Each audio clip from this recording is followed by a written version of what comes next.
চট্টগ্রামে অবৈধ স্থাপনা উচ্ছেদ অভিযান পরিচালনা করছে জেলা প্রশাসন। সকাল থেকে নগরের নিউ মার্কেট এলাকায় আইনশৃঙ্খলা বাহিনীর বিপুল সংখ্যক সদস্য উচ্ছেদ অভিযানে অংশ নেয়। জেলা প্রশাসন থেকে জানানো হয়েছে, এতদিন জায়গাটি জেলা প্রশাসনের ছিল। সম্প্রতি আদালতের রায়ে জায়গাটির মালিকানা পান আলবার্ট সরকার। ভূমি মালিককে জায়গা বুঝিয়ে দিতেই এ অভিযান বলে জানান কর্মকর্তারা। তারা ভাড়াটিয়াদের অভিযোগ, জেলা প্রশাসনের দুর্বলতার সুযোগে আলবার্ট সরকার জালিয়াতির মাধ্যমে জায়গাটি হাতে নিয়েছে। এতে ক্ষতিগ্রস্ত হয়েছে ৪৫টি দোকান মালিক ও বসবাসকারীরা।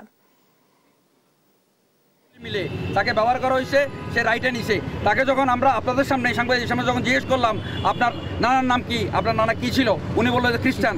এরকম কোনো দিনও খ্রিস্টানের সম্পত্তি না, অলরেডি লেখা আছে, এটা ইজিক্যাল এন্ড কোং লেখা আছে, এটা সবগুলি ইহুদি। ১৫০ বছর আগে সম্পত্তি এটা। সে কোত্থেকে আইসে ১৫০ বছর পরে সে পয়দা হলো, সে এখন বলে যে সে এটা আমার সম্পত্তি। এটা তো হইতে পারে না।